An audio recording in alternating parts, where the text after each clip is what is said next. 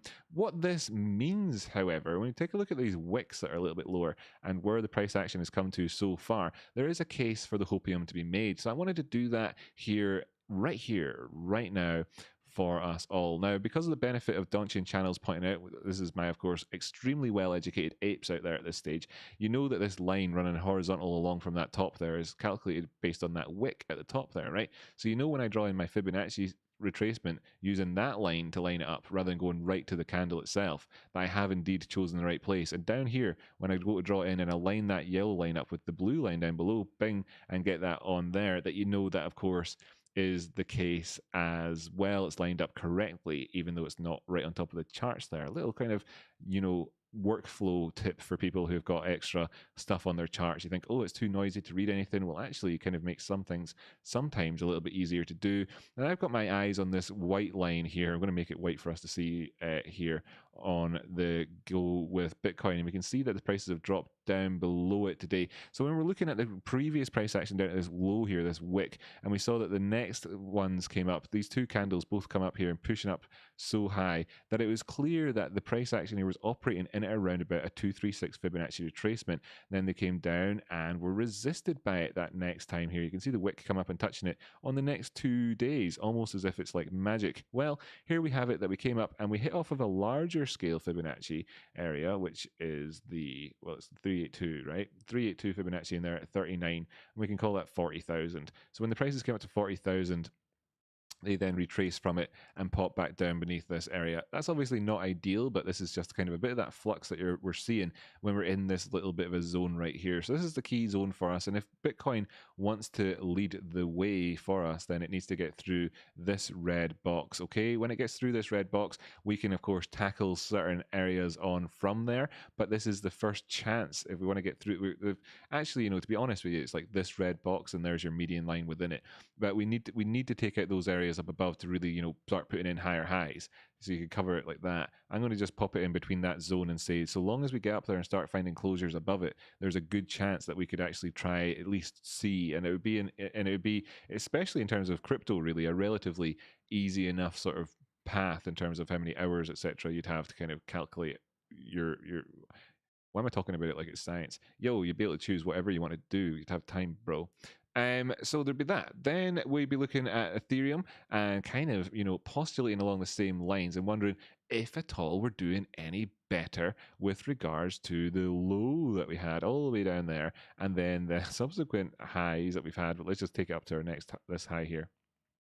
Overall, even though it's actually, technically, and it's the same with Bitcoin, it should be going up towards there, that we are above the 236 on that one. Let me just go back here, make sure I wasn't saying something wrong, because I've just listened to myself for a second and thought, where did this come in from? What did I just do on this one here? I took it in from that high down that low. Yeah, sorry. So I did that one correctly, because I started off and what I just did there was the Ethereum one incorrectly. And I thought, oh my goodness, if I did the Ethereum one incorrectly, then maybe I did the whole Bitcoin chat incorrectly. So it's another one of those times where I show everybody that I do listen to myself. Anyway, yeah. So you can see that we're up above the 382 here, drop back down below it. You can see that we're a whole sort of order of magnitude now. That's not. That's technically that, you know, order of magnitude is not, you know, from a maths point of view is not the way, but we're a whole order of magnitude up higher in terms of our recovery so far with regards to Ethereum, and that of course is nice to see. And we can see that the prices are able to then cope with around about this flux. It's the same story as what I had with Ethereum with Bitcoin, where we could be going on a push on higher, because what we saw was a more dramatic downward push in terms of this altcoin or whatever compared to Bitcoin, whereas relatively speaking compared to our previous highs, we're in more or less the same sort of stance if you consider that, like with you know, in terms of the war that we're having. You can see here between these previous two highs, you know, so looking there between these previous two highs on Ethereum, it's the same story, but it's a different sort of landscape on the run up to it. But overall, that's what we're looking to. If we take that out, we're taking out the median line of the Donchian channels, and maybe we see the contraction, if there is one, going back up the way towards the top side, coming in with a more rapid approach on some of these altcoins, bearing in mind that we're going to be keeping a keen eye out for 32,600, etc. If we do crack on up the way here, obviously the 3,000 round number area and our previous high, and all the same chat we had about Bitcoin, about, you know, coming up towards these highs, and you know, kind of work things out about whether we're going long or not, bro. But we're kind of going to keep our eye out for this and see how the dynamic acts like when the prices get up to there, if they get up towards there, right? If they do, if they're able to. At the minute, you know, element of weakness, but we're able to kind of cope with it underneath the rationalization that I'm putting out at the minute. Bearing in mind, of course, we did have lower lows there on the price action, and we didn't have we didn't have any, we didn't have bullish divergence here, those lows between these two areas on the RSI. You know, we did in terms of the MACD, you know, so that's, or not the MACD, the stochastics. So there's that dynamic at play, and you can think about that yourself as well in terms of all the stuff we've discussed so far with regards to stochastics and what the significance of that is. The question at the minute is, are we coming in for a higher low, therefore, and this would then constitute a bottoming formation? Now, whether or not we actually push on up the way, this could be one, and then in terms of if we get to resume the trend, etc., we'll be looking up higher up.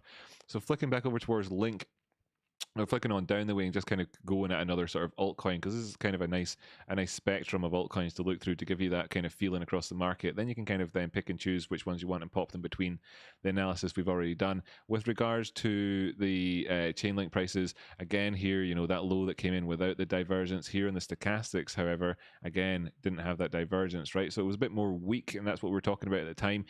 Right now, those prices have come back down as low as the 236 and managed to find themselves sustained above it. So what we had there was a much weaker picture and a potential for us to come in for what is like more sort of on a technical point of view, positive, sort of confirming positivity here for us, whereas the other ones aren't, with the greater potential to move up the way. And you're seeing that reflected in terms of the overall movements that you could experience with regards to a 66% increase in the price of Chainlink to go up towards another target up above. And for instance, over here on Ethereum, you're looking between this and saying, well, it's 28% up the way. And then if you look over towards Bitcoin and you kind of make the same sort of assessment, going to have to kind of eyeball it, but it's, you know, here because I don't have the right chart up, but you're looking at maybe 20% and that sort of thing. So do you see the point that I'm making here? It's lovely to have made this even before we saw the markets kind of really properly finishing off their crashes, isn't it? That's just what you get on the channel. That's right. I don't have a crystal ball though, by the way. I'm the first person to tell you that you can't predict the future, right? The very first person to tell you that, even though is almost weird sometimes. Am I right? Tony says, where did you learn all this shit? Brilliant TA, my friend. I learned it from a burning bush. I learned it from a burning bush. Yeah, Mount the word that sounds like cyanide. That mountain. John Vasquez Talaxen, the guy with the Viking-esque sort of surname there. Although I don't know how Vasquez would be a Viking. It's quality.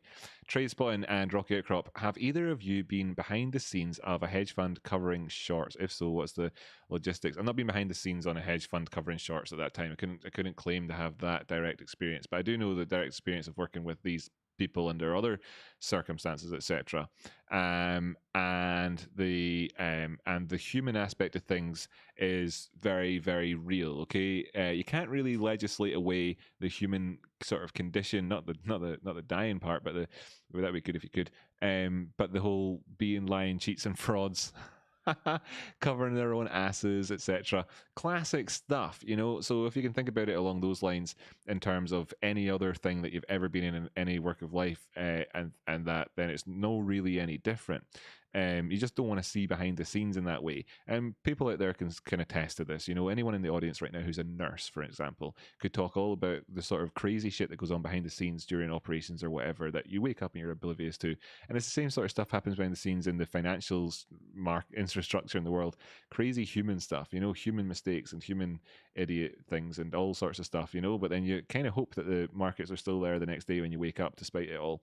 And it really is a miracle that we get through any day.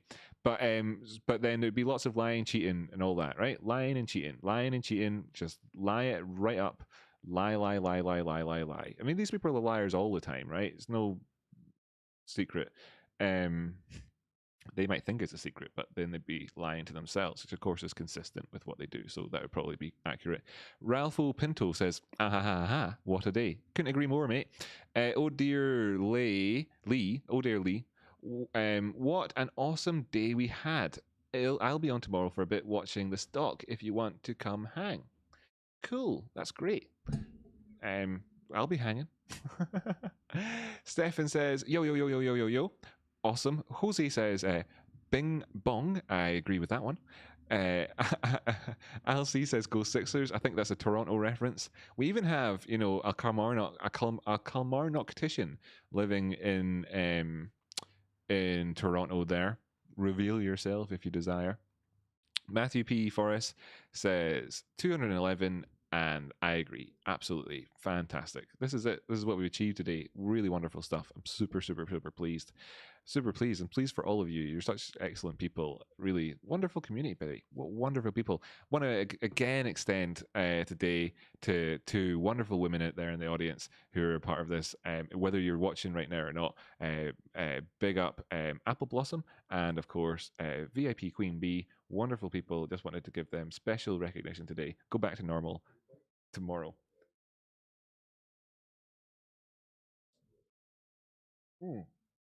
I've just been informed that people are curious as to what sort of thing I'm working on in the background, and that I could point people towards it so you'd be able to see. And there's this thing that Jamie and I are working on in the background. It's called Picnic Network, and it will be a cryptocurrency which aims to actually help people secure their wealth across the longer term.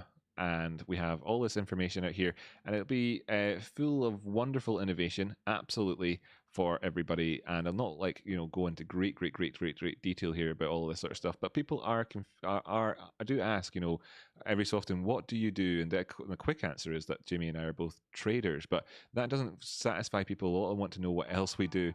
And here's another one of our projects that we're working on in the background, something that you might want to take a look at sometime. So there it is, picnic.network, and you can read all about it. Andy A says, I say, welcome to Rocky Outcroptician. You're a Rocky Outcroptician, buddy. Super fantastic. Really appreciate that. Thanks so much. Nice background, Rocky. Trippy. Yeah, it is, isn't it? I like it. Yeah, I did that one myself. Chris, thank you for your free ed. You're welcome, Chris. Man, it's totally awesome. You know, that's what we're here for. I think that the fastest route to making the world a better place is to, you know, get off your ass, or indeed in this case, sit on it and help the people around you. You know, if you can help the person in front of you to you know, just a little bit, then you are proactively changing the world, and that's what I try to do. For the better. I just turned my light on. I don't know if it was necessary or whatever. Makes a bit of a difference, hopefully. I don't know. Anyway, Drew, man, check it out, by the way, people. Just if you're wondering, the likes of Andy, that's part of the family. Thanks so much for joining it. And you're looking at that beer glass next to your name. And you're thinking, oh, wonder what it'll look like in a wee while. Check out Drew's tech up above, and you can see a beer glass with some beer in it in the chit chat there, just next to his name. Pardon me. You know, I got a video sent to me by a very wonderful person. I wonder if I can get it up here without sort of being like revealing my personal details, etc. I think I can. I got this sent to me, and I wanted to play it. Now, I'm aware that you won't be able to hear me speaking probably, and that's the, it's not the it's the you probably won't be able to hear me speaking much inside this here. So I don't know. I don't know if you can hear me speaking now. I'm going to just hope that you can and just go with it, and say to Emily that thank you so much for sending me this, and it's just awesome, to have somebody express their passion back the way. What I do on the show here is express passion, and just having somebody be creative for me is really flattering and really awesome, and I freaking love it. And I watched that earlier on. I was just blown away by that, so I really appreciate it. Okie dokie, right, cool. Anyway, going to go back. I'm not going to play the whole thing because we're just chatting here, just chatting with everybody, just chatting. But I just wanted to say, I saw you in the chat there. Of course, obviously, that's Nitrous M1 for everybody who's wondering. She's a musician and she's lovely. Okay, so that's a wee shout out to her as well. Sign me up for 2, lol, says Paul B. Hey, Jeff Smith, I can't see it right now if it's up at Rocky Outcrop. Oh, crud. Did I have it on the wrong? Did I have it in the wrong jobby? I might have had it in the wrong jobby. What's this I've just put up? Oh, that's your man, Cosmic Lightning Warrior. Boom, boom, boom, boom, boom, boom, boom. Where did I have it? I'm sorry, I've closed the tab now. I'd have to go open up my email and all the rest of it. I don't want to do that when I'm on air at the minute. Just kind of leave it for just a minute. But sorry that I didn't push that to the front. I thought I did, though. I'm sure I had. Love you guys, and I'm so appreciative of your unshakable clarity, integrity, and fire. Yes, thank you so much for that comment. Really love it. Love your passion and love the integrity and the fire. I love it. I love the stuff that Jimmy brought. Jimmy does some impassioned speeches, right? Am I right, ladies and gents? You know who I'm talking about. If you don't know who I'm talking about my brother, Trade Spotting. He talks about GME on a daily basis, and I tell you, some of it is it boggles the mind and the emotions, leaves you feeling all warm and fuzzy and that. Jimmy was doing technical analysis earlier on. I was in the chit chat. Somebody asked me for some clarity about something. I think it was Mike. If you're out there at the minute, Mike, nice to see you. I, of course, had no answer for him because I was still reeling and basking in the emotions that Jimmy had delivered for us. Hyped to F, I think is the expression there. So quality. Sorry, if Nightbot has anything. Nightbot in here today? Don't know if Nightbot is. Hope she isn't. She's a bit of a pain in the neck sometimes. I have been promoting the two of you in the Rosench Capital Discord. We all have AMC and GME. Oh, that's quality. Thanks so much for that. That's fantastic. I've also heard that some people were talking about us on eToro as well, so that's fantastic to the guys that are doing that. Really, really, really love that you spread the word out there. Really, by the way, what I want to do, like I say, I try to teach people with clarity and all the rest of it. Now, we're all in this MOAS thing and everything else, but I say we all, and there's a lot of people out there, of course, the likes of Drew, for instance, who have been following along this channel for a lot longer, and I was talking about cryptocurrency and all that stuff for a very, very good long time, and I'll continue to do it, not because I'm some sort of like degenerate crypto person or whatever. It's the same manner that I talk about everything else here. It's all full of education. You can check out the channel, thousands of videos there. Just want everybody to be rest assured, because I get this question a lot. What are you going to do after MOAS, etc.? And will you still be streaming, etc., etc.? And I'll still be here, okay? That's the plan, right? That's the plan, because I get a heck of a lot more out of doing... wait a minute. Let me just be very clear. I demonstrate here on the channel on a daily basis how I would get ridiculously much more financial reward by not live streaming. Okay, right? So when I say the prices are going here, etc., whatever, and that's cool. But I take the time to do this and to moderate inside Jamie's one because I get so much more out of this on a human level. And money doesn't solve really any of your problems if they're not financial problems, right? Money solves all of your financial problems, right? But then in terms of the human problems, it solves hardly any of them. Like really, when you get down to the nitty gritty of it, and that's why I'm here. So that's hardly going to change, right? It's hardly going to change. It's not going to change. I mean, if that was an issue, I would never have started in the first place, right? I mean, that's very, very clear. I mean, also as well, I'd have changed my presentation. You don't do YouTube for 18 months and all the rest of it, like consistently and all that, without like, you know, I mean, I could have done it differently, right? And I haven't, for reasons. I'm very sort of about the integrity here, and like I thought to myself, how am I going to show this to people? Because anybody could prove it in any way, where it's not really proof. There's only one way to prove that you've got integrity, and you have integrity, right? That's the way you do it. But how do people see that? Well, you have to do it for quite a while, which is why I've got 18 months of streaming here saying I'm not going to chase the bait. I'm not going to chase the clicks and the views.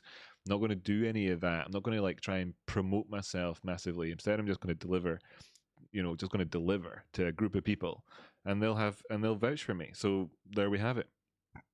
Pardon me. So this is why I'll still be after the MOAS, right? So you guys all know it. You're a simp, says Clay Sensei. And that's true. I'm a simp. I simp all of you. I simp the chat. I simp the hell out of chat. Tell you what. Gosh. Peter Van de Well says, Rocky Outcrop, same for you as well. Just golden. Appreciate it a lot. That's it. You see? That's it. We're all here for one reason. Ostensibly, it's money. But if you're just here for money, then, you can see it yourselves, guys. There's 333 people concurrently watching the stream. Wow, by the way, blown away by that. I still am massively. When we get to 500 live viewers concurrently, I'll tell my story about what happened when I came home early from the hospital. But so I'm blown away for it. But these guys, everybody out there at the minute, they're here for reasons outside of just talking about AMC and all the rest of it. Because if you wanted to do that, you could just fire over to Matt Cor's channel, who's no doubt live at the minute. Maybe he's still talking about that stuff. Shall we just go and investigate ourselves? This is right. Brought to you live. How do you spell his name again? I spell his name wrong every single time. So, yeah, is he live? No, it seems that I streamed it. He finished streaming 19 minutes ago. Well, you get the point, though. You could have been over there and you're here instead or something like that. I don't know. Whatever. You get it. There's plenty of people out there to talk about stuff. But I actually tell you what, his chat is really, his channel really friendly as well. He's a really, really nice guy. I think. It's one of the things about him. I don't know. It's easy to get drawn in, I suppose, or whatever, but he seems like a really nice guy. They both do. I say that. When I say they both do, I mean him and Trace Trades. They seem to be like buddies or something. I don't know. Anyway, congratulations, Rocky Outcrop. Thanks so much, Ralph Open. Oh, yeah, you see, people here, they know it. They know the chat. They know that.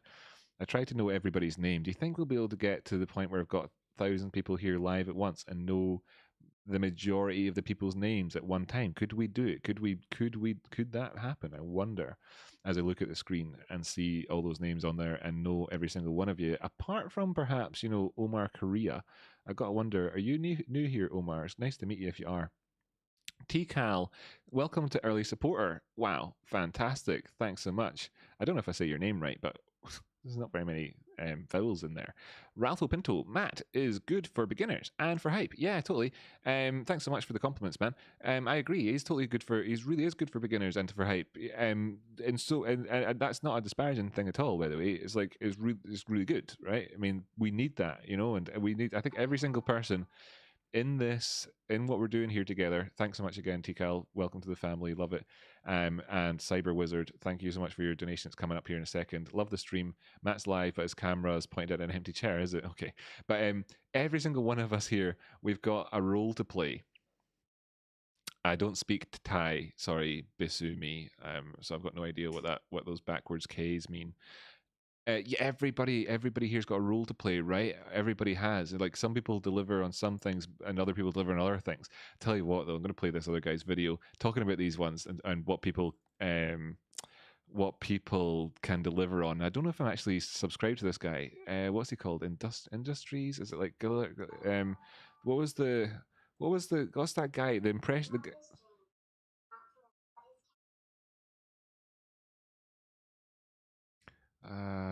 What was that gorilla guy that did the impressions called?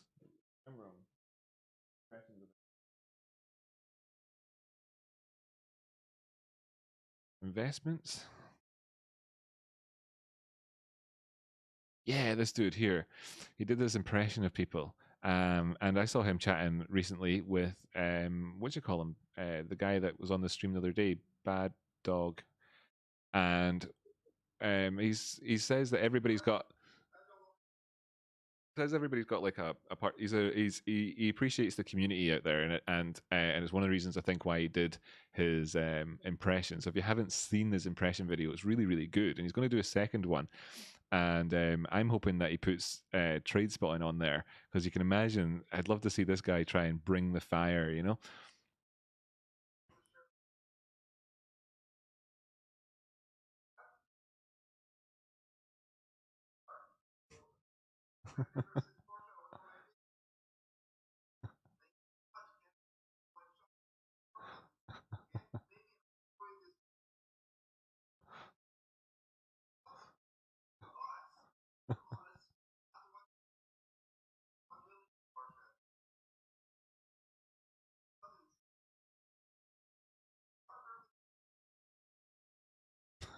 Okay, that was this is darker than dark pools. That wasn't exactly the video that I wanted to bring up, but I'm pleasantly surprised by that one. Actually, tell you what, you can what?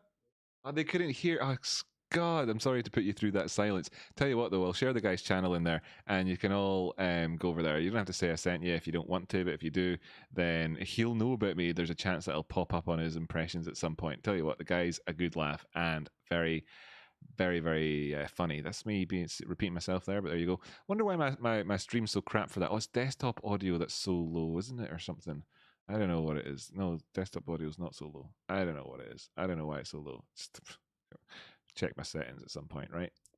No sound on that vid. Yeah, sorry guys. But there, I shared the link to your man's channel. You can check it out whenever you like.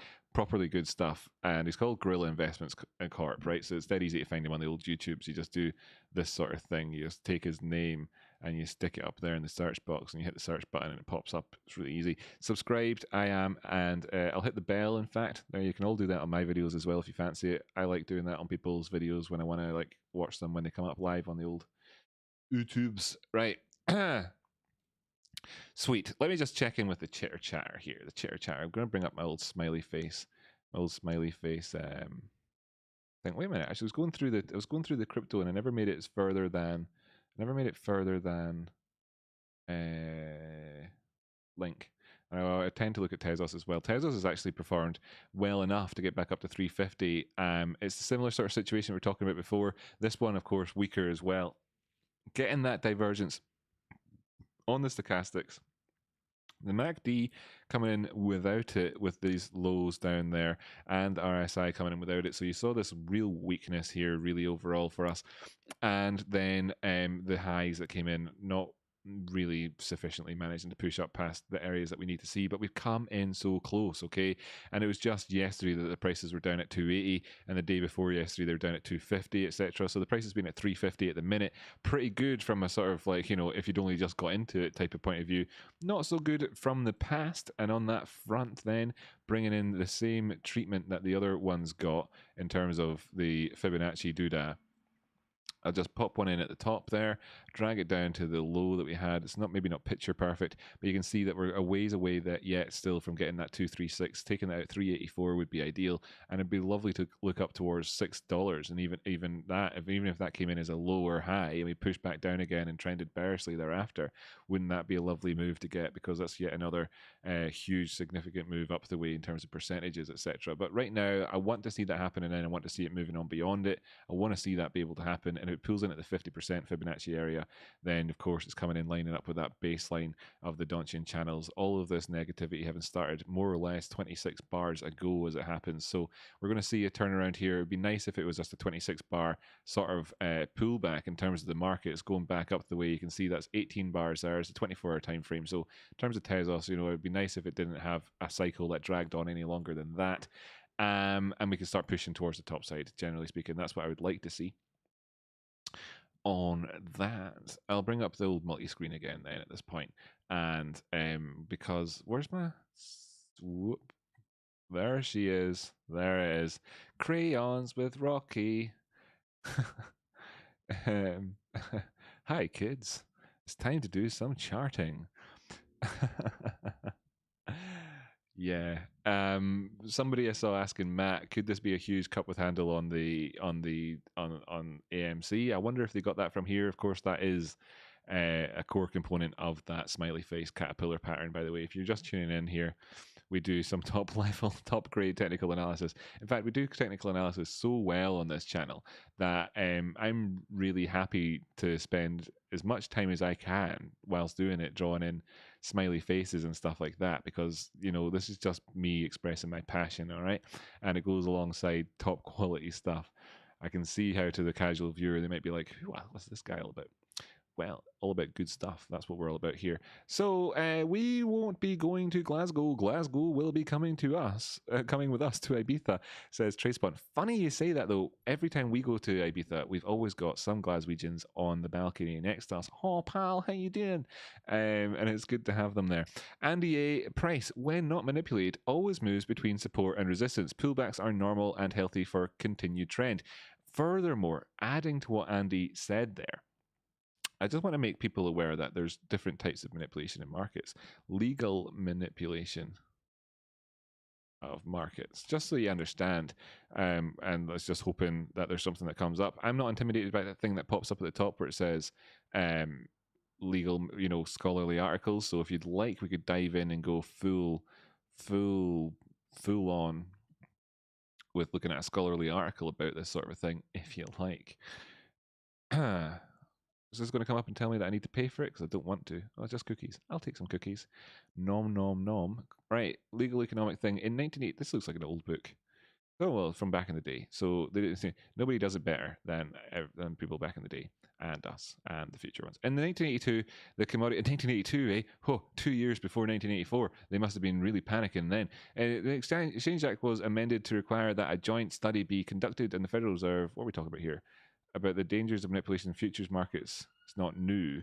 Whatever. It's as old as the hills. Basically, there's different types, and I can't be bothered going into it here in this live stream. Maybe that's something, a sort of episode for another day where I kind of make, let people know.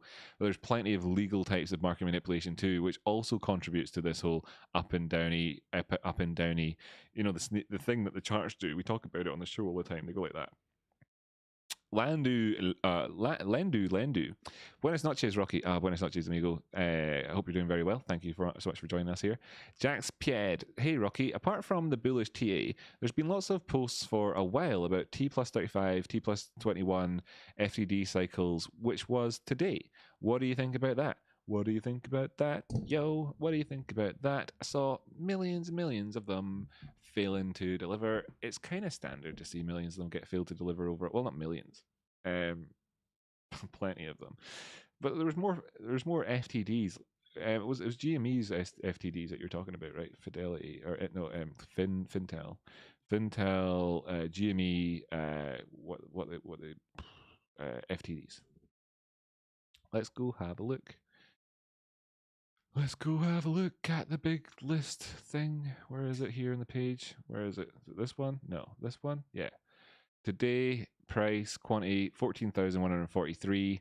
So that's today's, that's not today's, that's April. Yeah, sound. Obviously, I don't really look into that all that much, and I didn't really consider that it wouldn't be up to the date information. And back on the chart.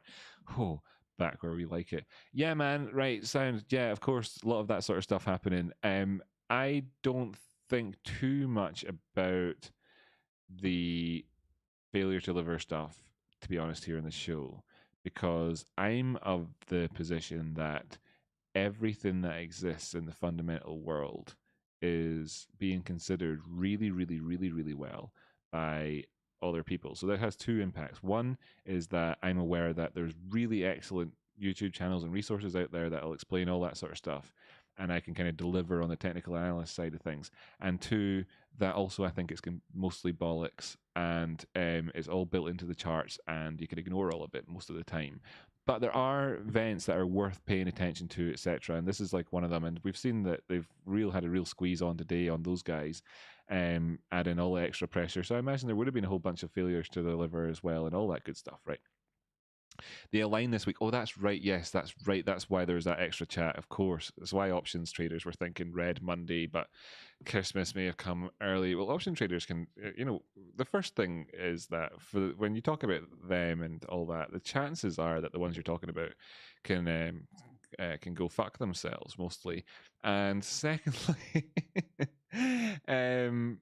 yeah. Right. Most of the time, things happen the way that. Right. Wait. Most of the time, all the participants in the market are wrong. Most of the time, which is crazy because the market's only really moved together. So you think, wait a minute, but most of the people are wrong most of the time.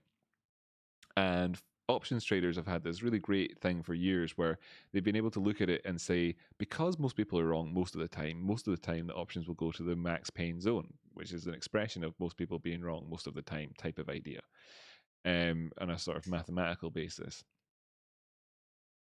And it's about that sort of part of the story where I kind of get bored and stop listening, to be perfectly honest.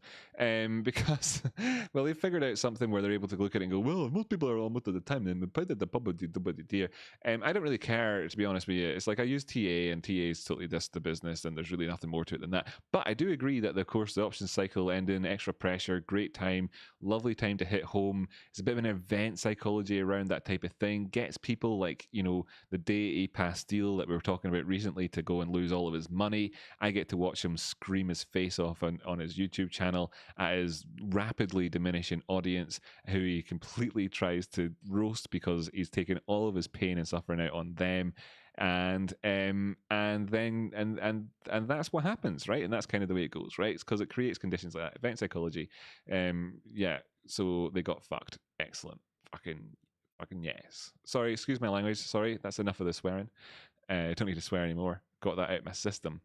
But I'm seeing a lot of swearing in the chit chat, and that's maybe why I'm going along with it. It's Jamie in there chatting to people about stuff, and of course some people reciprocating in kind. Happy days. Rocket Crop. What I'm getting at is that it's been hyped up as it's going up today based on that, but also TA looked really good too. So does TA follow that kind of stuff, or vice versa? It's or not related.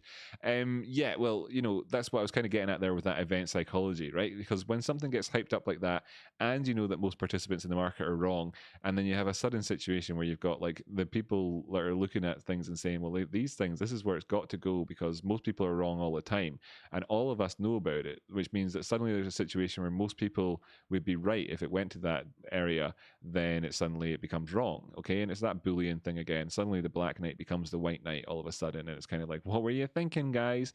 Should have just looked at the TA, because right there in the TA you could see that that it was just, it wasn't like this was going to happen. It was that you would be really stupid to bet against this happening right now. The risk is far too high.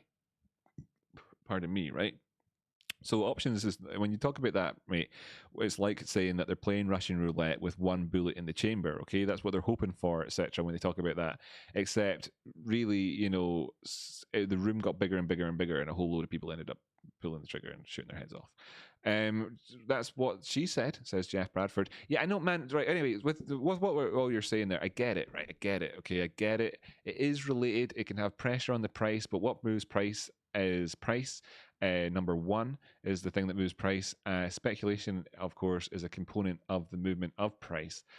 However, speculation about what the prices will be in a future expiry point tends to give you an indication of what people are speculating about, as opposed to what price will actually do.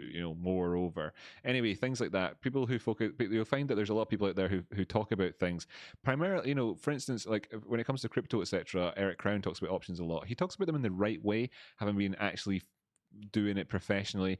I would defer to him in terms of any chat that there's about options. I'd be happy to do that as well. So if you want to ask questions about options, then he's the guy to ask about that, I suppose, as well. And he might be able to give you quite a good answer, because he really is an excellent trader with excellent knowledge. Okay, and he has an options background as well. I don't have an options background as well, so I couldn't say that. But what I would say is that the speculation that revolves around these things is so often just another way to get fucked. Jeff Smith says the DD is the largest spikes have been observed, T plus 21 and T plus 35, which is why they were banking on early this week. This plus other solid DD made all of the YouTube bullish. Haha. Oh, really? Well, that's cool that that's happened. That's awesome that there's a sort of upswell in bullishness. coinciding with when the charts were telling people to have an upswell and bullishness. It's what's really nice. It's good when those things work together. It's when those things don't work together that you see the pain, you know, like the day pill. Casey, Rocky, and Jamie, the ultimate duo to take us to Tendy Town. Oh, thanks so much. I'm so flattered. I also think that a lot of people are sitting here waiting for a catalyst while other indicators are looking good, aka when MOAS, lol, says Jeff Smith. Totally. Catalysts are great because after something's happened, you can look back and then identify a catalyst really as well. The thing about it is that you never necessarily know what a catalyst would be at any given time because people are waiting for a catalyst. And it's the same thing as like, just go, if you're from crypto world and you're looking at the type of catalyst that people are looking for over the years, you know, it's just been, there's been a couple which people are like, which are kind of accurate in a way, like PayPal and Elon Musk buying Bitcoin. That's kind of accurate catalysts in a way. But in actual fact, when those things happen, the markets have been in a bull run for, at that stage, 9 months maybe already. You know, by that point it was a little bit like whatever.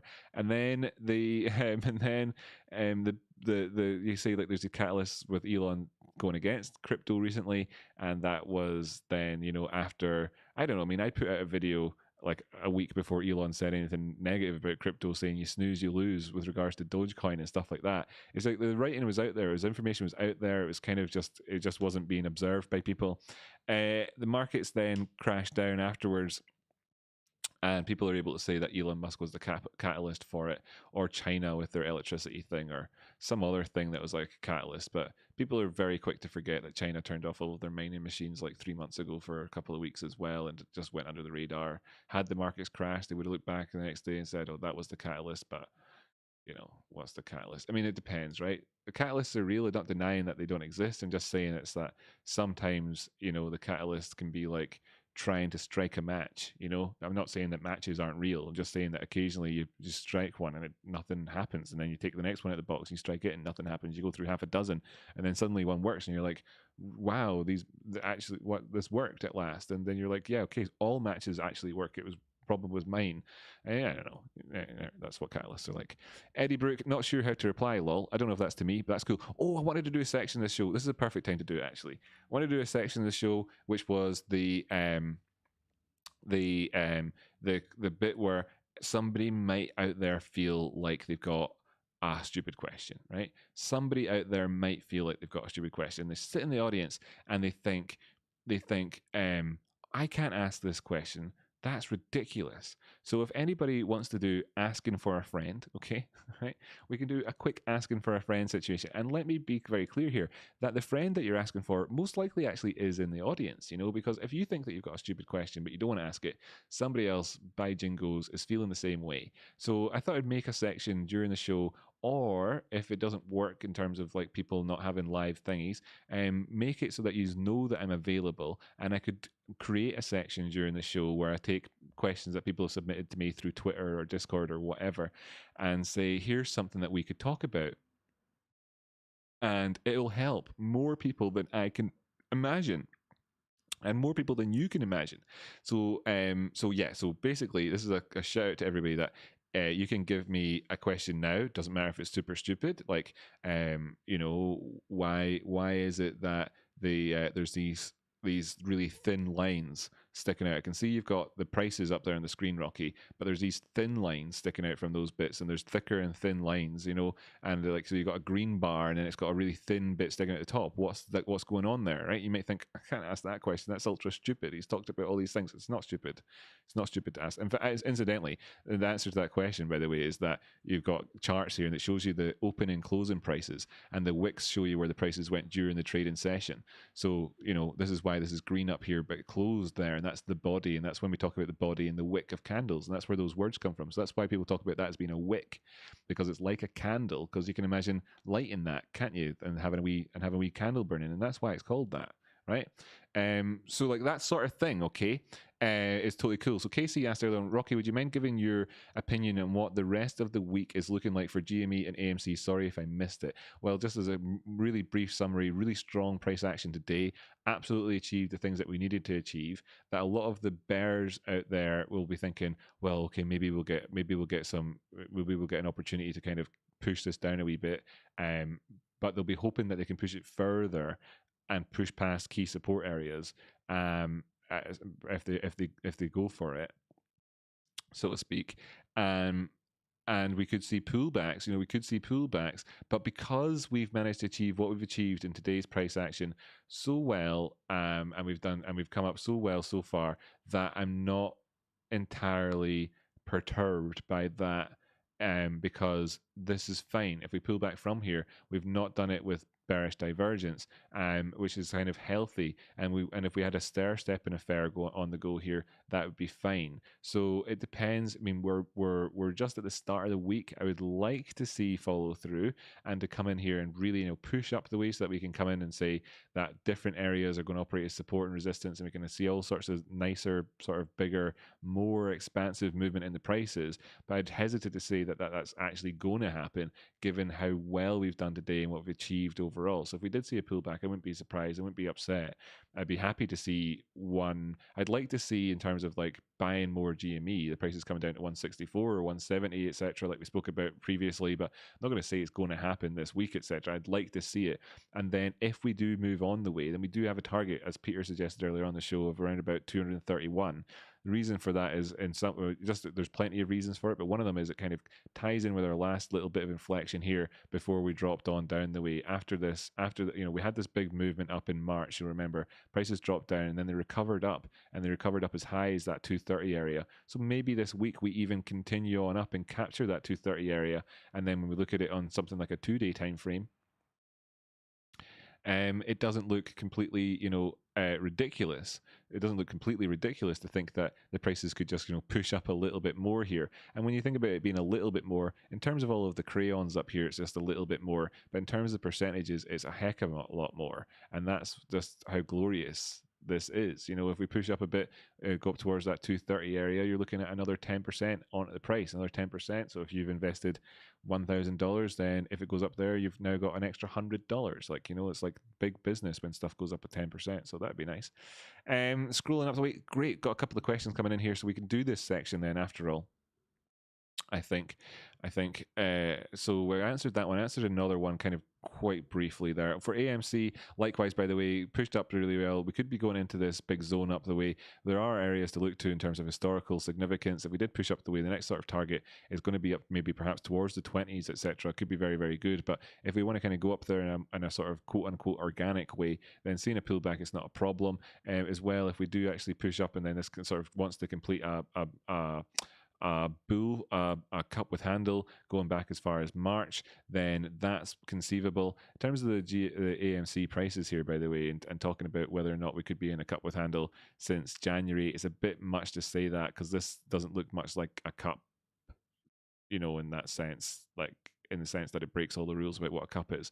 But in terms of doesn't break all the rules about what a cup is, and just imagining it in lovely jubbly, because that is a twin peak over there with the prices in it around about 20. Okay, so that's good reason for it. Whereas if you want to talk about it from sort of March over to May and this pullback, we didn't quite get down as far as the full 50%, and that would have been nice. It would have been really, really nice to have seen that, but whatever. We worked down to like the 970s, etc., and then we're pushing up. So if you were looking for that cup with handle, you'd be looking at a range of roughly between $8.50 and $14 or $15. So you're talking like $6-7 on the price. So that would take us up maybe perhaps as far as 21, 22. That wouldn't necessarily happen this week, but if you're talking about a sort of break of a pattern and extreme, relatively extreme price action to follow through from that, then it could happen. But I'm not going to make any sort of prediction along those lines. Anyway, I want to get on with that sort of section of the show that I was going to say here. I'm here. You may start the show, says Apple Blossom. That's nice. By the way, dumb question. The US has reversed days of trades before. Why won't they reverse the MOAS? It's so corrupt, right? It's so corrupt. It's so corrupt. I don't want to say anything that's political or anything like that, right? But if I could just start and say that all it takes at the minute for somebody to actually die at the Capitol building, is for someone to stand up there and just say, "Yeah, we're going for a walk," and And if you remember, like all of the sort of Occupy movement and everything else, and that, I don't know. You're talking about catalysts, etc. Like catalysts, a catalyst that makes the price go up and then having to deal with the consequences is a lot better than the prices going up, and that being a catalyst for having to deal with bigger consequences is basically would be my summary of that. But I don't want to go into anything political or talk about it. Why wouldn't they do it? You just have to hope they wouldn't break the rules. You know, you just have to hope that kind of as far as AFAF, would you quickly do analysis on GME and AMC now since market closed, talking about price action divergence if that's a bull flag on GME? I'd have to come back round. I'll circle back round doing that, okay? Cachito Valador, who makes the best shampoo? Well, it depends. Like, if you're looking to get rid of dandruff and stuff like that, then it is hard to beat Head and Shoulders and anything that's just like jam full of things like, lauryl sulfate and all that. But, and good movie based on that whole concept right there. But if you're also talking about like who makes the best shampoo, for people who've got hair like my own, which is a bit drier and stuff like that. I don't know. I've still never really found the answer to that one. So if you know, then tell me.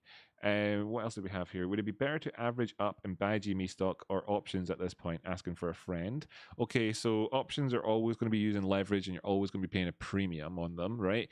When you're asking that question, are you asking it in the sense of like, I've got $100 to spend and I want to get some GME? Well, I've got $200 and I've got $211 to spend.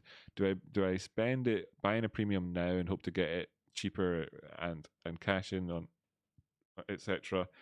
Or do I buy GME shares? Kind of what you're saying. It's like you're asking a question there about leverage is what you're doing. And I can't answer your questions about leverage, to be perfectly honest with you. In terms of like what, if you're just looking to buy the shares, etc., then it depends, right? Whatever your options, you're talking about dealing with leverage, right? That's just basically what you're talking about, essentially, and that's cool. And go for it if you want. Not going to tell you not to. Which one's better? Not couldn't really say. There's an argument as well that people put out there where they say options are perfectly priced. So essentially what that means is that the premium is worth it. So who am I to say differently, right? Me versus the free markets. Clemens Wallander says, asking for a GME ape on an arbitrary scale on bananas, how much are we winning? I saw this question earlier on, actually. It's hard to know. I mean, how do you measure bananas? It's not like strawberries, right? And I was thinking, how do you measure them? Because it's not punnets, right? If it was strawberries or cherries or something like that, you'd be like, how many punnets ahead are we? And I'm not sure what the terminology is for, big loads of bananas. And I kind of get in a way, right? When you buy multiple bananas at once, you just buy bags of bananas, right? So I would have to say that we're up loads of bags of bananas, but that stuff doesn't sound as good. Certainly not as fun as saying up several punnets. So I don't know. I don't know what the terminology is right now to really deliver on your joke, mate, Clemens. So I can't. So I don't know. I don't want to do you their service with answering that one inaccurately. Dragon Slayer 89, Rocky Outcrop, stupid question. Segment sounds like an amazing idea. Keep it up. Oh, brilliant. You should ask a stupid question there. Just kidding. What we got here? If you ask a question, or anyone for that matter, or someone learns something, it's never stupid. That's basically right. I mean, that's it. Even if it's not stupid, there's very few stupid questions. Okay, very few of them. Very few of them, and I mean it, right? Learning what not to do is often more important than what to do. Absolutely, that's a good point there.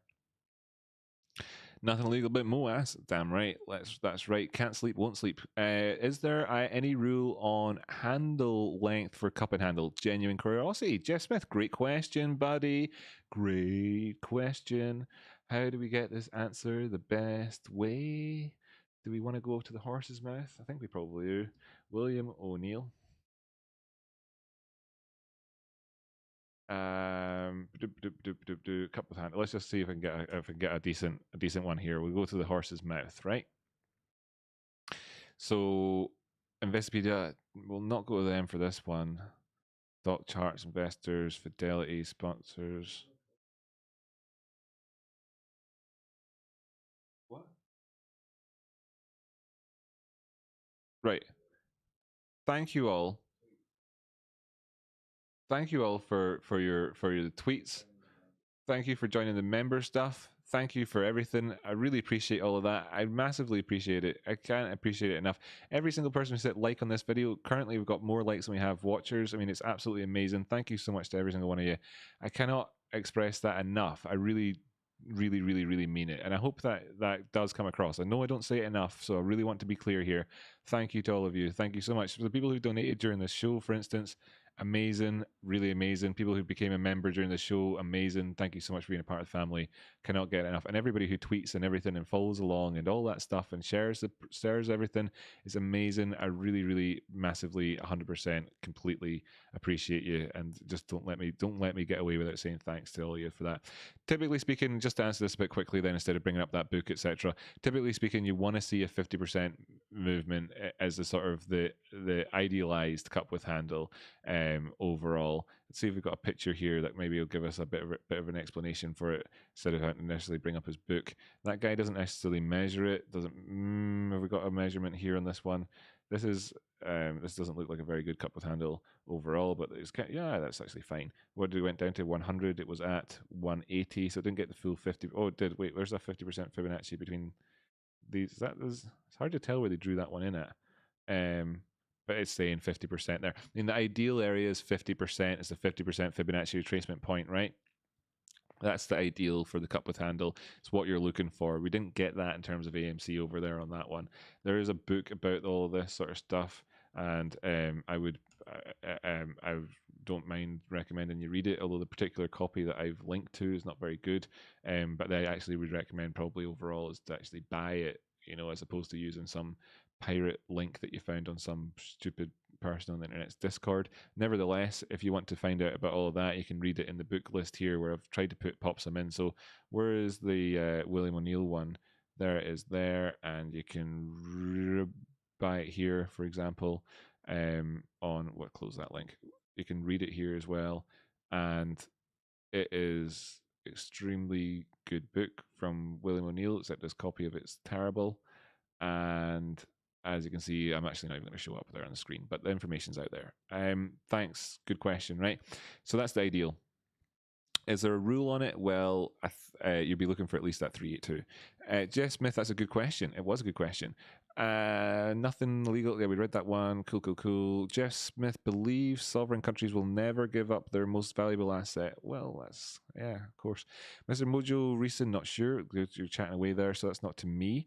Thank you for answering. Oh, you're welcome, Jeff. A massive thank you, both of y'all. Remember, I missed my order by 70 cents in the morning. I fell asleep and missed power hour, but my new order limit will hit 189 because property while I slept. Oh, wow. Yeah. Oh, the 189 one that Jimmy said earlier on. Yeah. That's great. Happy for you fapping it. That's great. Yeah. That's great. That was a good laugh. Jimmy and I laughed about that whenever he was feeding me lasagna earlier on. David P. Doomslayer chart pattern is bullish AF. Oh, yeah, big time. Lee Willis, did I miss any questions about it? Don't let me get away with missing questions because the person who asked them might not be brave enough to ask that again, so don't let me get away with that. Should you buy on green days or red days, or does it really matter if you like the stonk? Said Riley. That's a really good question overall. Generally speaking, what we do as humans is we throw in words like should.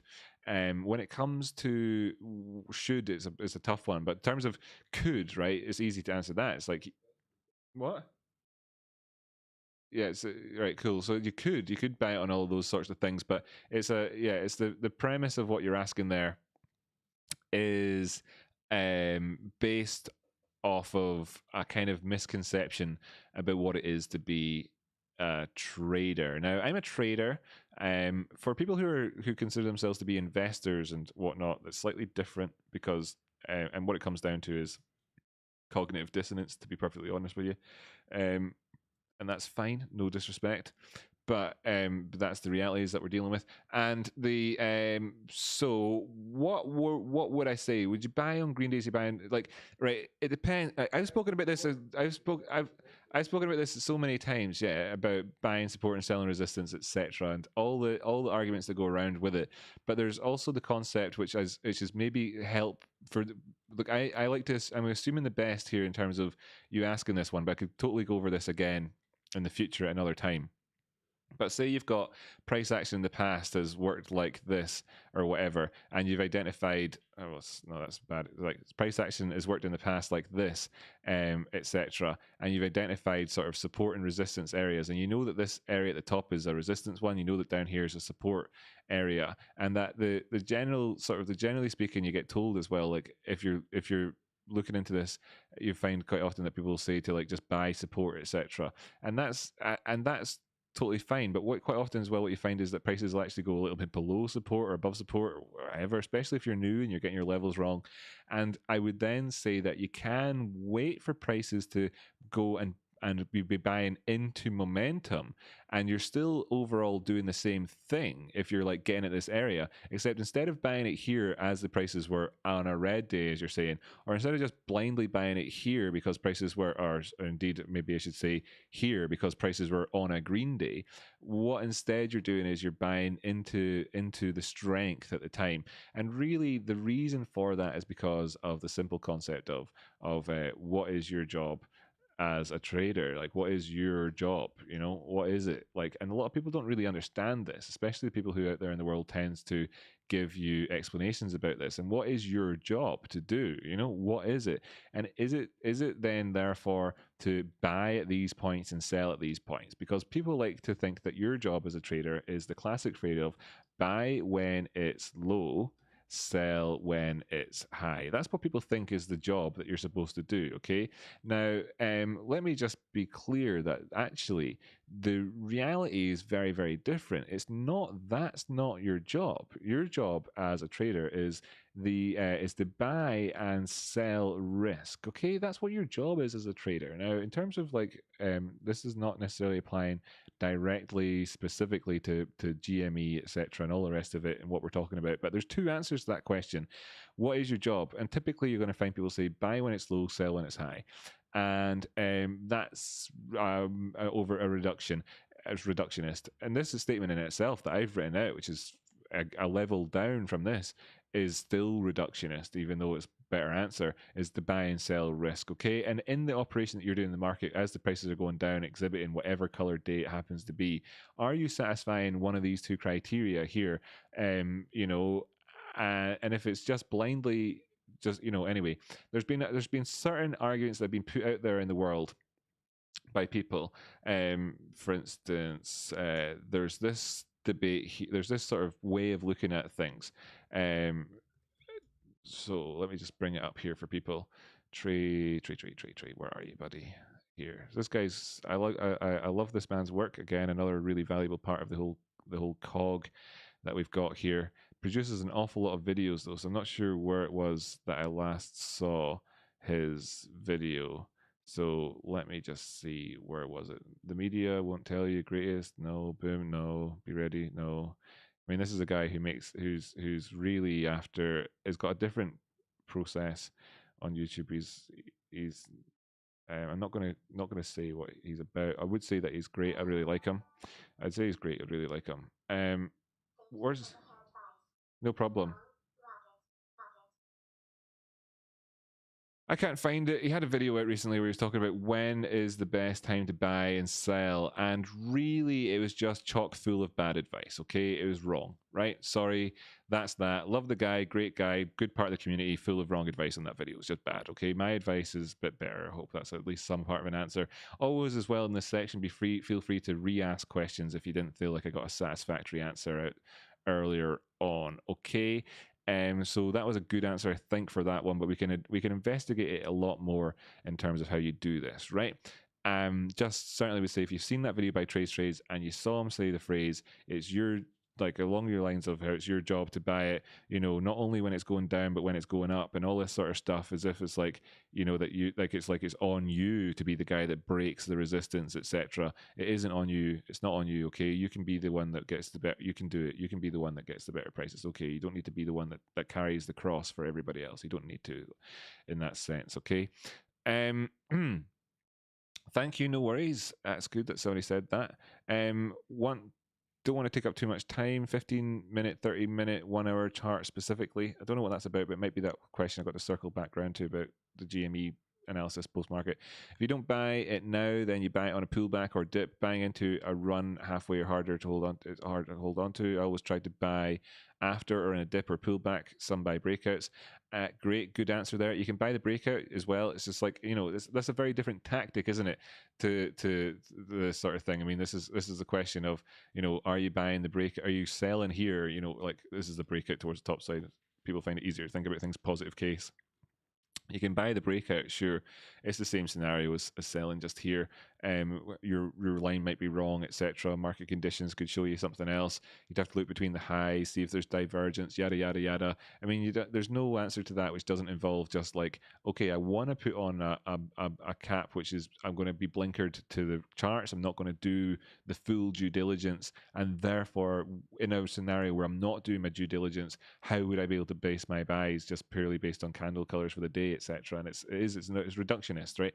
But that's cool. We've done a good stab at that. You can use the premium to exercise. Premium is spent immediately. Right, yeah, of course, you don't get it back. That's right, you don't get your premium back. That's why they call it premium, by the way. You might have noticed the words premium means premium. Andy Patino, exercise US contracts at any time for the price of 100% spot price. That's thank you so much, Minor for explaining options stuff. The difference, there's European style and there's American style. European style, well, we're in it for the money, if you like. American style, a lot of people actually like to exercise their options. It's just something we literally do not do over here. It's kind of like, what's the point in that? Right. If you could have a TA term named by you, cup and handle, bull flag, what would you call it?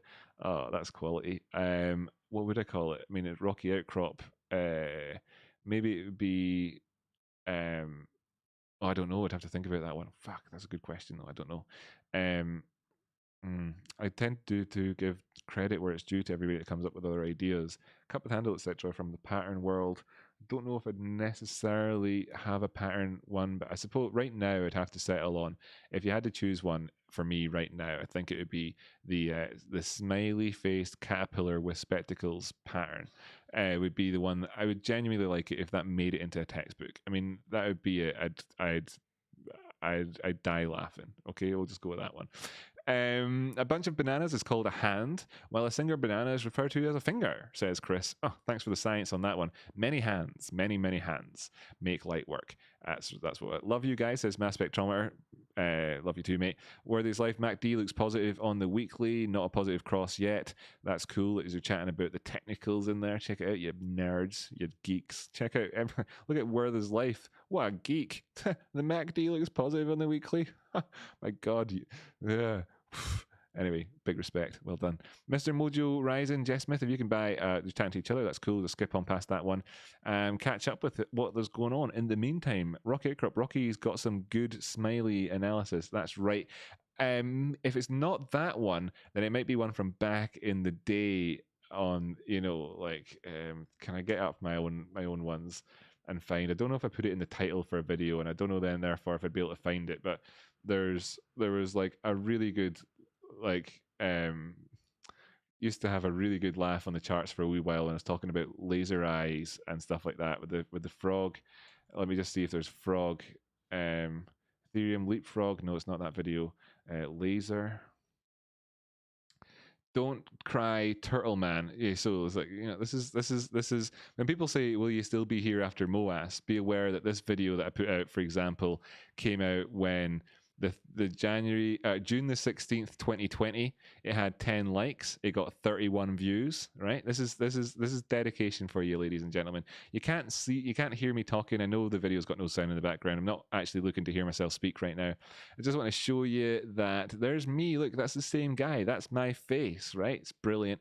And as you can see here, maybe if I make it big at this point or something, you can see that we've got two here. We've got the Hey Pal zone, which is a small type frog face, and then we've got this this one here, which is the Hey, are we faking out or breaking out zone. These two frogs were having a chat with each other, and at that price point back when Ethereum was $234 there.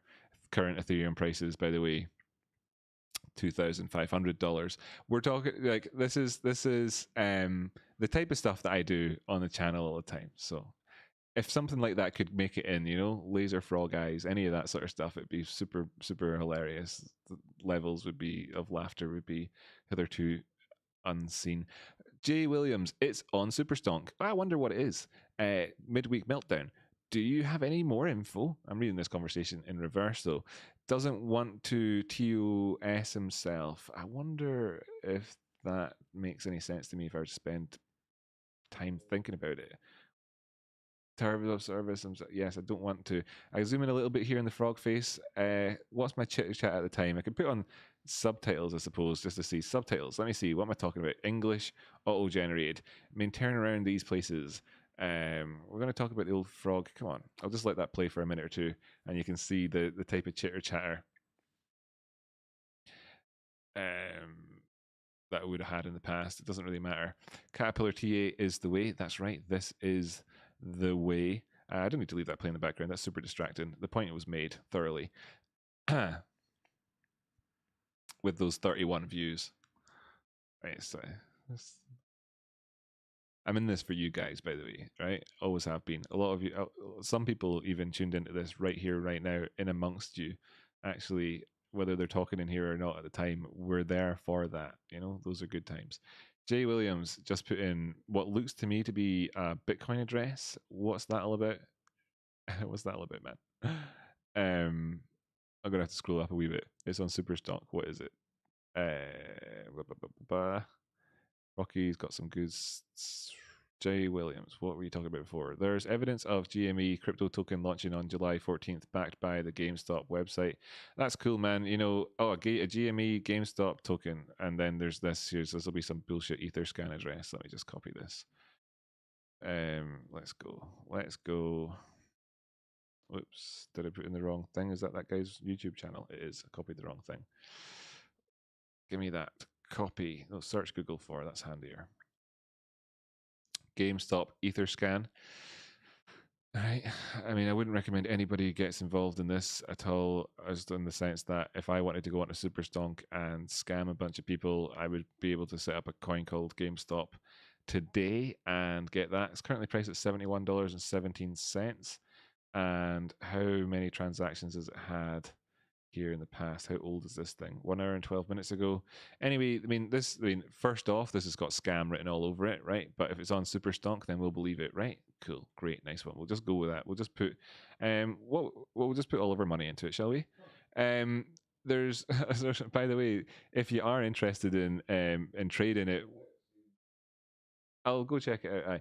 If you do want to invest, if you did want to buy GameStop on a crypto exchange using your crypto to have a tokenized version of the stock, then you can do that at the minute anyway on exchanges out there in the world. It's just that the blockchain is coming to crypto. Let's go check out Superstonk. Superstonk, doodle-doodle-doo. And we'll...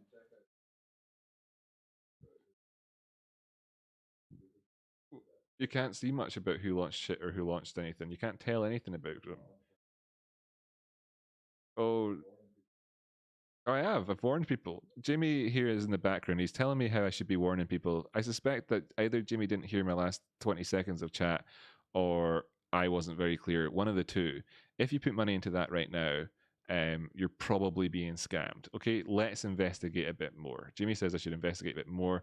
Let's investigate a bit more. It's a GameStop NFT. So it's on the GameStop website and it has that thing. So there's a thingy, right? GameStop nft.gamestop.com. Change the game. GameStop NFT. Power to the players, creators. We're building a team. We welcome exceptional engineers. There's their address. You can do at gamestop.com. So it's gamestop.com, the GameStop website, right? GameStop.com. Is this the official GameStop website? Is this the real one, right? It's not like somebody owns GameStop and they're just scamming us. I've never been on a GameStop website. It shows I'm a phony. GameStop's an American thing, by the way, people. It's not over here. Or if it is, I'm not aware of it. Well, that's cool, right? So maybe it's not scammy. I don't know. I'm not going to look into it. I'm not going to spend any more time investigating it. I would just say, right. Jimmy's telling me that I should spend more time doing it. Let's do this then. Personalized ads. Go ahead. Fuck it. Personalized ads. GameStop. Personalize it up. I want to know about NFTs. Is this the real deal? Is this their website? And where's that NFT.GameStop coming from? Is this their website? Let's check to the chat. Oh no, it's Rocky Mo Money again. Click the white dot upper right corner, said somebody. I'm assuming on the NFT thing. Right, white dot upper top right corner. There we go. There's a wee Easter egg style thingy. It's taking me to game on and on. Okay. Press space to tap. Oh, let's have a wee game of this. It's Chicken Runner. It's the one from Google. It's a dinosaur thing. Right, let's jump. Way, we did it, people. This is great. Is it just all? What's going on? What is going on with the thing? I couldn't tell you what's going on here. This is this. If they wanted to scam, I just hope it's not some sort of phishing thing. You see, if it's phishing, then it would be easy to trick people into thinking that. Would trick people into thinking that it was. Yeah, if it was real, if it was real, it'd be an official announcement. You'd see it on their Twitter, right, etc. So we'll just get out of this game. Let's go look at their Twitter, see if they've got anything about it. What would their NFT be anyway? Oh, should have searched for people. There we have it. GameStop. GameStop.com. Then here, current manager, 20 years changed the game. No longer need a book. Pop, maybe Jaws, blah, blah, blah. About game. Friday. Still not talking about it. So, right. I mean, you didn't feed the dog. How dare you? Was I supposed to feed the dog? Did I miss that? I'm sorry. GameStop NFT, searching for that on there and see what happens. Breaking NFT, GameStop due diligence. NFT, GameStop.com unveils what will become GameStop's venture into the rapidly growing crypto and non fungible token space. Website features new slogan: power to creators, power to collectors. Right? Okay. Aha. But I want it from the horse's mouth. The address on the GameStop NFT site also leads to the contract on Etherscan. We've been there, and there are transfers taking place right now. There's also a GameStop token. Right, cool. So maybe it is real in that sense. So they've put their address out there. I've got the address already of the thingy here, so we can see behind the scenes. I'm sort of moving things around. I suppose if they're just setting up, I suppose it makes sense they haven't got their transactions sorted out yet. So let's have a look here and see where these transfers are gone to. 6 minutes ago they sent some. Where have they sent most of it to? Or the first transaction that happened went in. It went in. In fact, all of these are going in.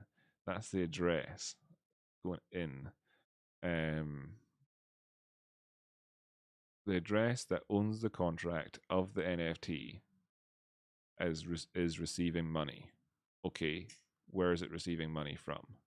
Received money from this place, which hasn't used their wallet an awful lot and has 19 bucks inside it. Was that the transaction? That was the amount. Ether, hardly any ether in this thing. Did have some, and then it went away. That's somebody that's gone sent some money there. They're not a wealthy individual. What about this one? They're not either. So far, wait a minute. Yeah, it's just random people are sending money to that. I wouldn't send money to that address right now. It's happening in a lot, so I wouldn't do that if I were you, especially not until there was some sort of official announcement about things. Well, I wouldn't. I mean, Jimmy's asking me in the background why I would do it anyway. I don't want to. I can't be arsed answering that question. He's the one that's interested, and I wouldn't be arsed doing it anyway.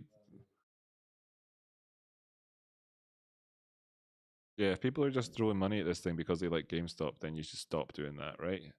Okay. Just be aware.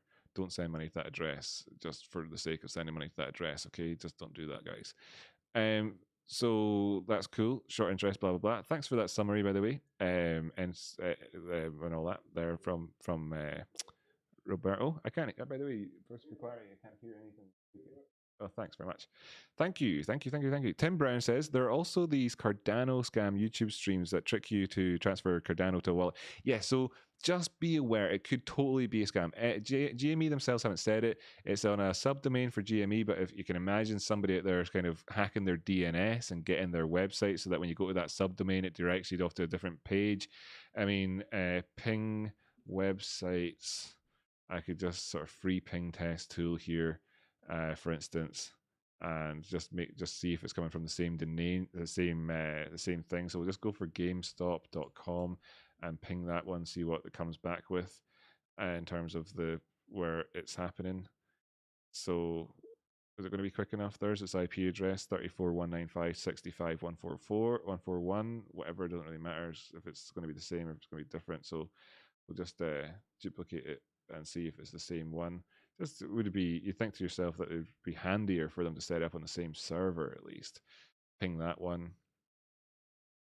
Very different IP address from a different part of the world, different nuns. I would be cautious about that. I mean, it would be easy for that to be a phishing scam. I would say that I would say what I just said, and I wouldn't end it with me saying I would say that, trying to summarize it, because that's a summary right there, what I'm doing. Right, cool. So we're kind of aware of that. We're not gonna rush into sending crypto to random addresses that could potentially be phishing sites, even if they've got the official address up there and all the rest of it. We'll hope that it is something that they're doing that's exciting, because I like it if Ryan Cohen could be innovative and start doing stuff like that on for the business, and really like drive it forward into the 21st century, really kicking the ass out of the cobwebs. But if it doesn't, but then I'd wait, right? Okay, because also, with anyway, we're talking about NFTs. I've got some NFTs here to open up, so we can do that for a bit of a laugh. But somebody said to me, "Can you give some sort of summary about GME or something?" I'm not sure if I've done it. I know I've done it like 5 or 6 times throughout the show, but somebody was asking something about something. If I was you, I'd keep that mustache, because Queen Bee is watching you on the 6.5 inch, and I think you're now LLR. You know what I'm saying? Wait a minute. I'm on the 65 inch, Queen Bee. That's nice. I'm so flattered. Hello. I missed somebody I'd asked earlier on for some sort of summary. I've given summaries a bunch, but we can do that, I guess, can't we, or something like that.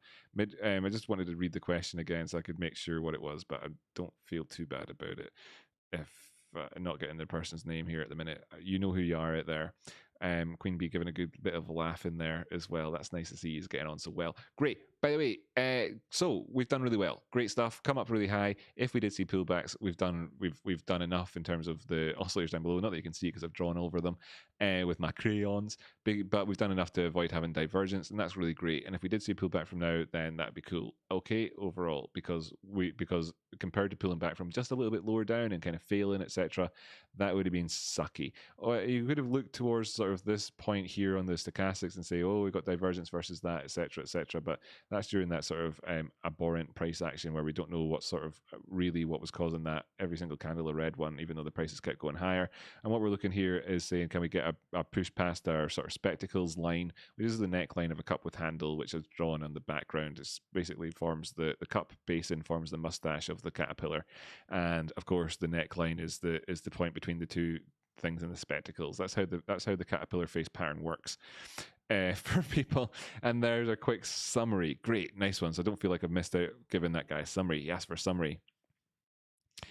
Yeah, I'm talking about your 65 inch. Wait. Dead Money All-Star says, comes up as just saying GameStop domain, April announcements from, yeah, well, it's a subdomain. So who is going to show you that the GameStop domain is owned by GameStop, right enough. The Dead Money All Stars, you wouldn't want them to have experienced. I mean, you got to assume the best, right? It's on their website, it is their domain name. So I'm going to assume that they've not had something, but it could be the case that somebody could have hacked their DNS. Hack DNS for phishing site, right? So there's what is a DNS hijacking, right? So there's the first answer for this one on Google, and the answer to this is loading up in the background. Domain name server DNS hijacking, also named DNS redirection is a type of DNS attack in which DNS queries are incorrectly resolved in order to unexpectedly redirect users to malicious sites. To perform the attack, perpetrators either install malware on the user's computer, take over routers, or intercept or hack DNS communication. So I'd just be worried that something that, like with a company that's getting so much hype about it, that could they have a man-in-the-middle DNS attack where people are able to attack and intercept communication between a user and a DNS server and provide a different destination IP address pointing to a malicious site, such as one that could, go around saying, we've got an NFT coming out for GameStop and get money from people. Yeah. But I don't want to give FUD out. Yeah. Don't want to give FUD out. All I'm saying is you wait for the initial announcement before you send crypto to anywhere, and always double, triple, quadruple check. Yeah, there's no rush in being rich, plenty of wealth, and waiting to be right. Just make sure you get everything opened up, everything, double checked before you do any of that. Anyway, I don't even know what it is. They have to announce what it is and what it costs, etc. Now, here's some NFTs that I'm going to open up, though, and this is the NBA Top Shop. What you do is you buy these packs, right? You have to get in a queue and wait, and it's awfully stressful if you don't get in there. You're like, oh, I really wanted in it. And if you do get in there, you're like elated, It's ridiculous. It's got all that collector's type of hype about it, super fun. And every one of these, by the way, is an NFT, and it comes officially from the official partners with NBA, and it's a real deal thing. And it's the real deal because it's like, it ain't just some website that popped up on Twitter sometime. Now, of course, when this very first started, people would have been talking about it very early days before NBA had maybe made the official announcement. Wise to wait, though, to find out. Anyway, you get these things. They're just digital stuff, right? But each one of them is unique, and it's got a little serial code that goes with it in the same way as when you had them collecting Pokemon packs or whatever if you were a kid or doing that sort of thing. I just missed the boat on that one when I was a kid growing up. And here's the first card that I got. You see? Yeah. Right. Nice pass, buddy. Boom. Slam dunking. So Zeki Nnaji got a dunk there on the 10th of February. Good stuff. You see? That's what it's all about. Now, I collect these things, right?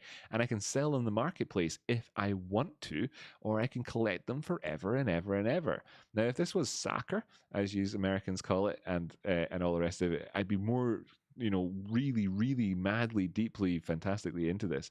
But just the collection aspect of it is really, really fun. Here's my second one that came out of the card. It's the packet. Brandon Ingram, a jump shot, the 29th of January, 2021. And these are just moments that they save, really, and you get to kind of own the moment because it's an official thing. And that's how these NFT things work. So I'd really wonder what GameStop would be producing as their NFT, unless it's just a sort of little collector's item to say that we were there when GameStop kind of changed from being old GameStop into new GameStop and that type of idea. Here's Paul George. Sounds very like a British pop singer from the 1980s or something.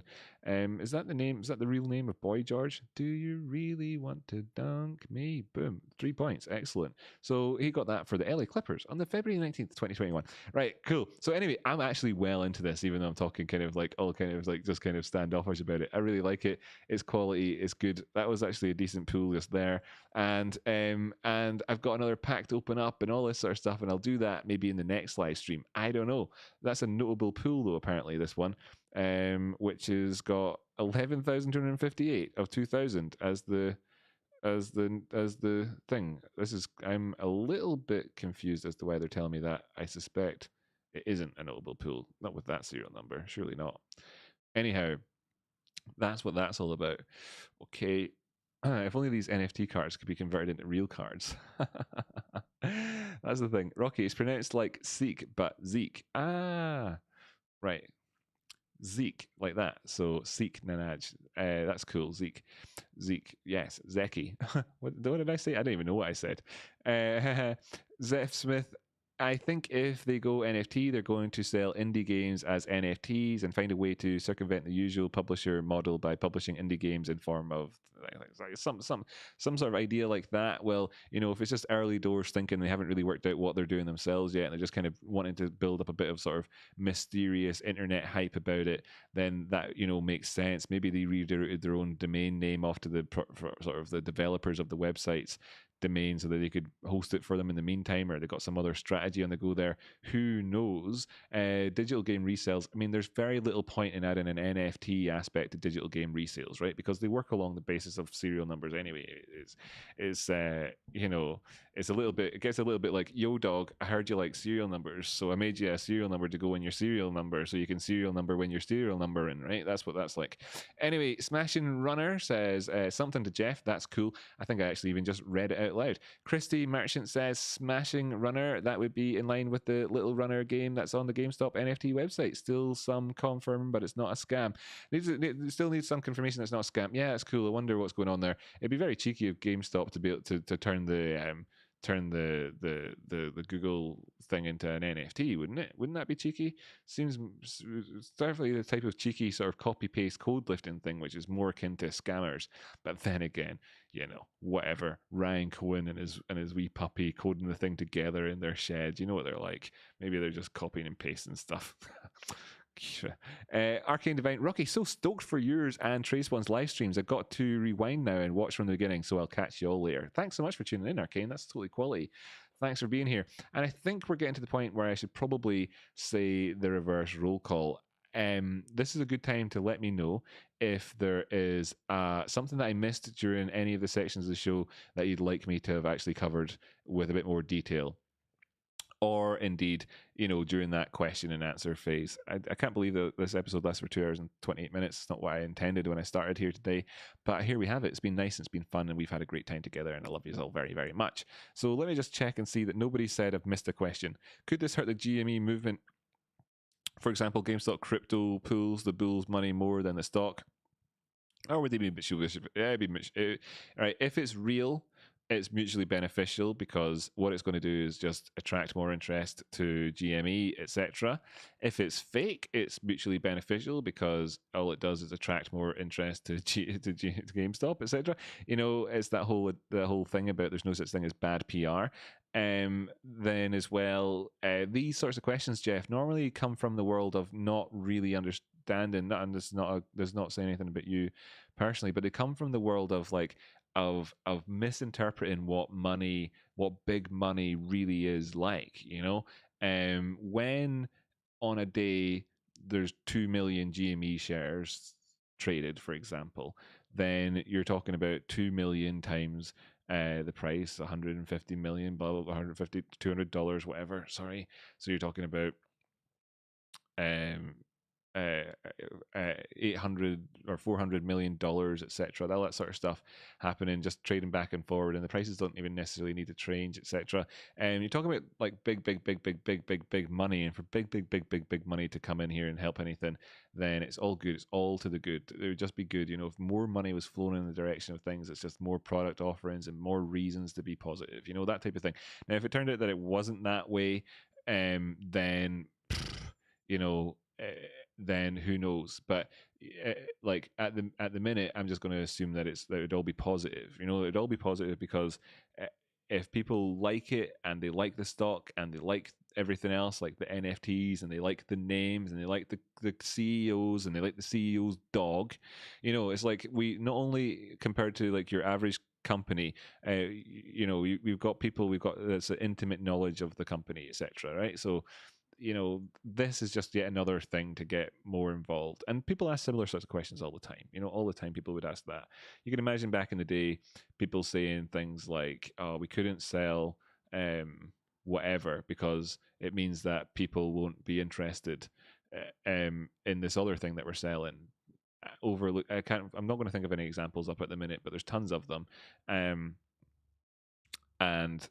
And really kind of it works out as being the other way around, that actually if you can sell more stuff and get more people interested, then it's great. And seeing something like a GameStop contract open up on the coin market cap or whatever would be good. Let me be very, very, very, very, very, very, very clear here, though, just so you know, right? That's not what I want to do. An address such as that one is not the NFT, and NFT is a unique address, and no one would reasonably claim to publish an Ethereum address in order to sell an NFT without better details. As it stands, that page looks scammy.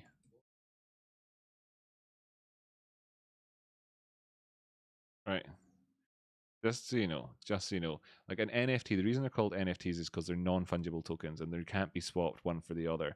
That means that by definition, it requires two different type of contract addresses for that thing. It's going to be different. One's going to be unique to the other. It's as it stands, that page looks scammy. Okay, it looks scammy as it stands. NFT dot gamestop.com this looks scammy. Okay, this looks scammy. Open. Let's just look view page source, inspect. Can we actually view page source here? So okay, in a sense it's got this stuff here. Let's see what their tags are like.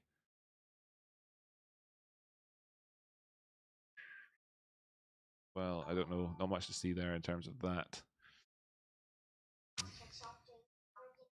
Oh, thanks very much. That's massively appreciated, by the way. Thanks very much. Posture check. Yeah. Drink water check. Anyway, this I don't know. I mean, that's a nice animation and everything for what they've got there in this like nice nifty sort of parallax scrolling thing. There's copy this address. What for? What for? They're not telling you that you're going to get anything. They just copy that address. What for? It looks scammy. What does this thing take you to when you hit it again? I can't remember at the minute. This thing, game on. It's just this game on and on. It doesn't. There's nothing encouraging about what I've seen there. To be perfectly honest with you, right? Just to be perfectly honest with you. Now I hope it's real and all the rest of it, but I'm not going to do it. I just want to be very clear. Why would you publish an address for receiving some money yourself? It isn't like that, and it's not the sort of thing that you would ever see, for instance, over here on like NBA Top Shop, or indeed like any of the other things. Like you've heard of Crypto Kitties, because it's like, of course, one of the biggest NFT things that ever. It was basically what this whole idea about NFTs, where it came from.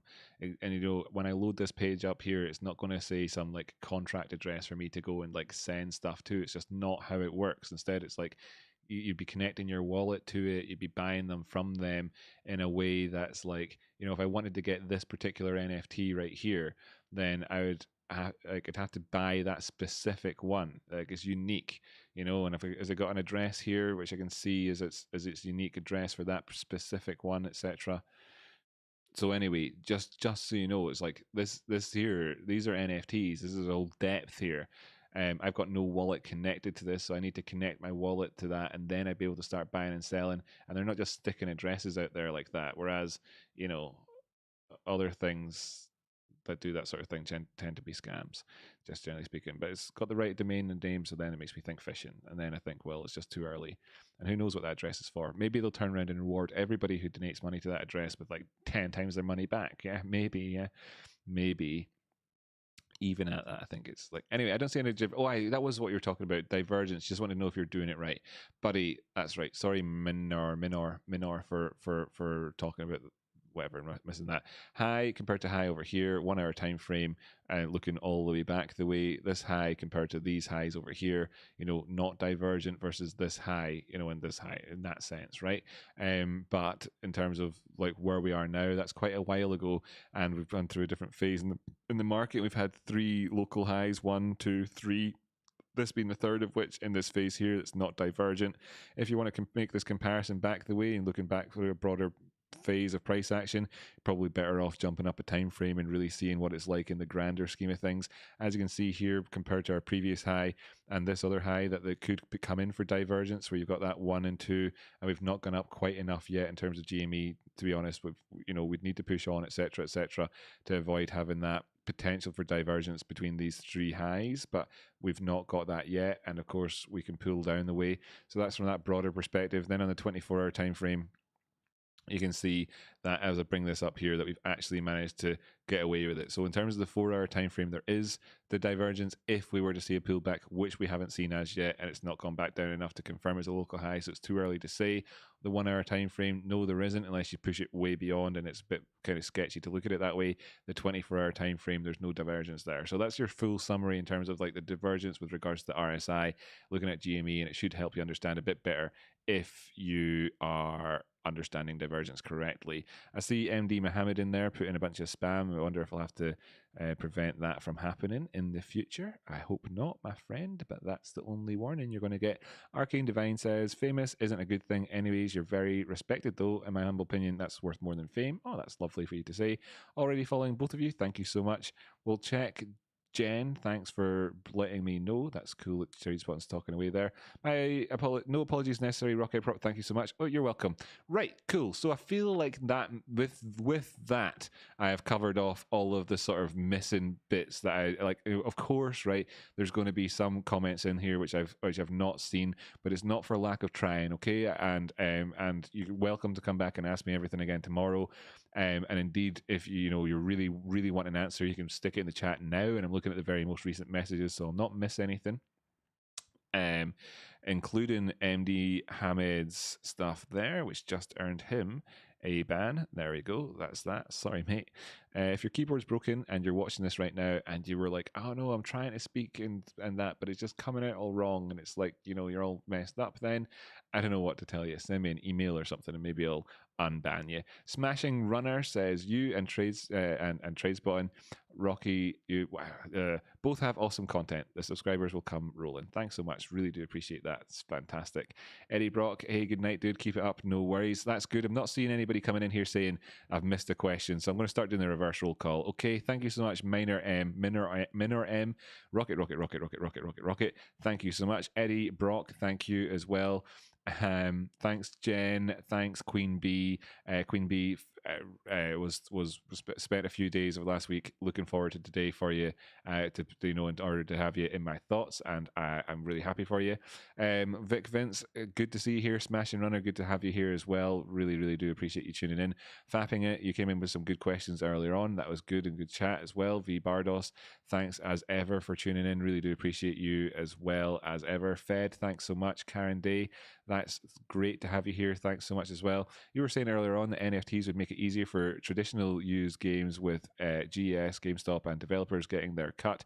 Would also allow programmers to level up a game and sell it, like having a signed hotkey card. There you go. I mean, that's absolutely perfect and great use cases. Good stuff there. And the NFT is like is just that that's cool, let's go with it, let's just ditch serial numbers off of games then, because obviously at that point there's no point. Christy Merchant, Smashing Runner, that would be in line with the Little Runner game that's on there, whatever these were chatting there. That's good stuff as well. Christy, thanks so much for tuning in.